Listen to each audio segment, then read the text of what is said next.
തേച്ചോന്നല്ലേ പറഞ്ഞില്ല, എത്ര പേരില്ല ഞാൻ പറഞ്ഞില്ലല്ലോ. ഇല്ല, അങ്ങനെയൊന്നും എത്ര പേരെന്ന് കൗണ്ട് പണ്ണുന്നില്ല. ഇല്ല ഇല്ല, നോ. സോ കല്യാണം കഴിഞ്ഞിട്ട് ആ പയ്യൻ, യു മീൻ ഭർത്താവ്, പറ്റിച്ചു എന്ന് കണ്ടാൽ എന്താണ് നമ്മൾ ചെയ്യേണ്ടത്? ഗേൾസ് എന്ത് ചെയ്യണം? ഇത് അനുമോൾ ചേച്ചി പറയും. അനു എന്താണ്? കാരണം ശിവാംഗി പറയുന്ന അതാണ്, ഇത്രയും നേരം കല്യാണം വരെയുള്ളതേ എത്തിയുള്ളൂ. കല്യാണം കഴിഞ്ഞിട്ട് അങ്ങേര് നമ്മളെ പറ്റിച്ചുകൊണ്ടിരിക്കുകയാണെന്ന് കണ്ടാൽ നമ്മൾ എന്ത് ചെയ്യണം സ്ത്രീകൾ എന്ന നിലയിൽ? അല്ല, പുള്ളിക്കാരൻ നമ്മളെ പറ്റിച്ചിട്ട് പോയതല്ലേ, ഇനി നമ്മൾ പിടിച്ചെടുത്തോണ്ട് വരാൻ പറ്റില്ല. മൈൻഡ് ചെയ്യണ്ട, നമ്മൾ അടുത്ത ആളെ നോക്കണം. നമ്മള് മൈൻഡ് ചെയ്യരുത്, അടുത്ത ആളെ നോക്കണം. അതായത് ഓൾറെഡി അതായത് കണ്ണടി ഇരിക്കുന്നു അല്ലേ, നമ്മുടെ ഭാഷയിൽ ചില്ല്, ഉടഞ്ഞ ചില്ലിനെ ഒട്ടാൻ ട്രൈ ചെയ്യാൻ പാടില്ല. ഓക്കെ, ബിഗ് ബോസിൽ 100 ദിവസമാണ് അനു സ്പെൻഡ് ചെയ്തത്. അതെ, ഞാനും വന്ന് ബിഗ് ബോസിൽ ഇരുന്നപ്പോൾ ഞാൻ ഒരു പെർഫോമൻസിന് വേണ്ടി പോയിരുന്നു. പോയപ്പോ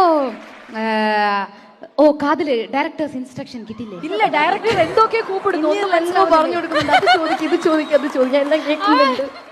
അന്ത കൈ പണി ഞാൻ കാണിച്ചു തരാം അവൻ യാറെന്ന് ലാസ്റ്റ് അടി കൊടുക്കുമ്പോ. ഓക്കെ, ആ. സോ അനു ചേച്ചി വന്ന് വിന്നിയും കരുത് എനിക്ക് വെളിയിലെന്ന് അറിയായിരുന്നു, ബട്ട് ഉള്ളി പോയപ്പോ ഒന്നും പറയാൻ പാടില്ല അങ്ങനെ എന്നൊക്കെ പറഞ്ഞു. ബട്ട് വിന്നി ചെയ്തത് വന്ന് എനിക്കൊന്ന് ഭയങ്കര ഹാപ്പി.